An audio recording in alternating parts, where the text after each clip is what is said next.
Welcome to Vision ProNotes. I'm Marty, a faculty member, podcaster, and an Apple fan. I'm also co-host of Vision Profiles with Eric Bolden, Dave Ginsberg, and Daniel Burkholder. ProNotes is those 5 to 10 minute little stories that we tell to keep you up to date with the news that's going on with Vision Pro and also with other AR, VR headsets that are out there. And then we'll cover the full story on our Monday evening show that has all the gang together. And we'll take a look at some of these topics and talk about the implications of it and unpack them into a larger sort of situation and understanding.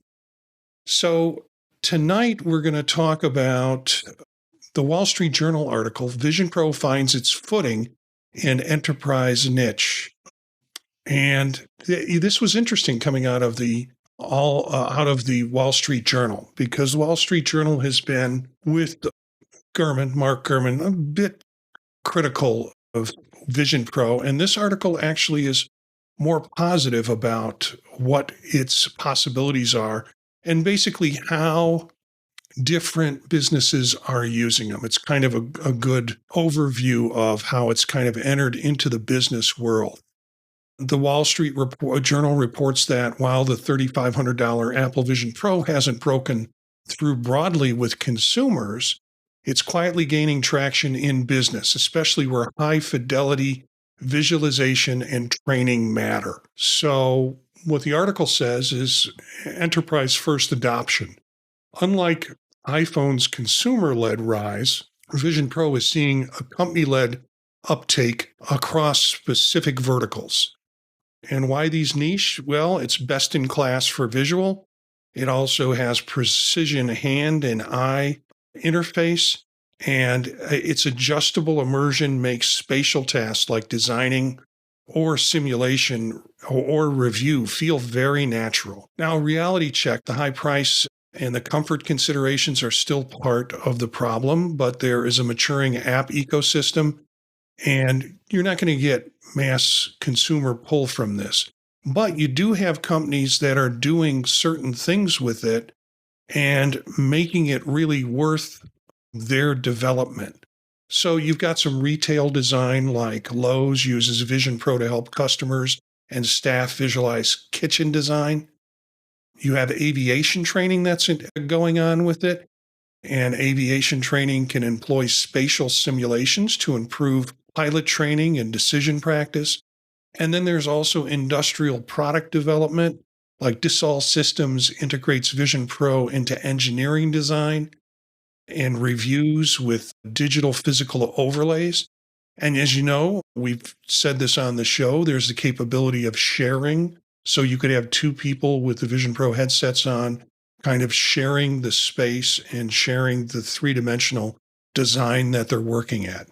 So why does this matter? Well, faster decisions, fewer surprises if you're using these kinds of visualizations and spatial video around it. You see true-to-scale designs in context. It kind of reduces the back and forth between design and aligning with what the stakeholders want to have with it.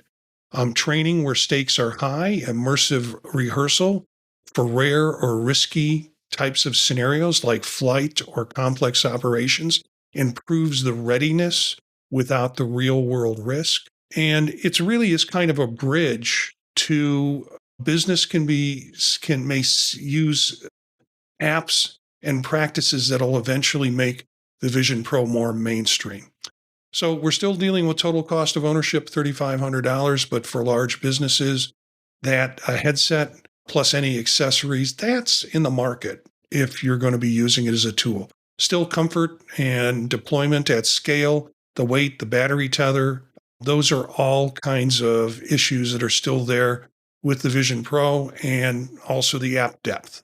More native spatial apps are needed to replace iPad ports and Pro workflows. So if your work benefits from spatial context, design reviews, simulation, complex planning, Vision Pro is really delivering on the value. And for general consumers, you got to just be patient. It'll likely drive the app growth by businesses doing this, and you'll see more use in the Vision Pro in the consumer area too. So this comes from the Wall Street Journal article. It is Apple Vision Pro is gaining traction in some niches of business. And it's a good article. We'll have the link in the show notes.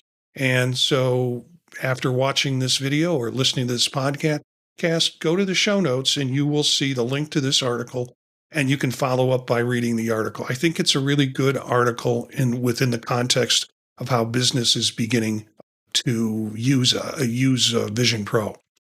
Encourage you to join in our live stream on Monday nights at 9 p.m. Eastern Time. Search for Vision Profiles on YouTube, or you can just, if you can remember it, youtube.com/@Vision Profiles.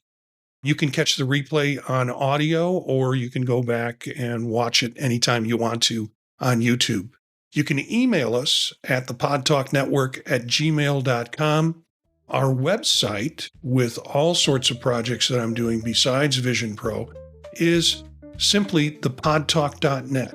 So take a look at the website and you can contact us and you can get all the information about Vision Profiles and the hosts and anything that you want from the website. And if it's not there, contact us and we'll get it to you. So thanks for watching and listening to this episode of Vision ProNotes, and we'll see you next time.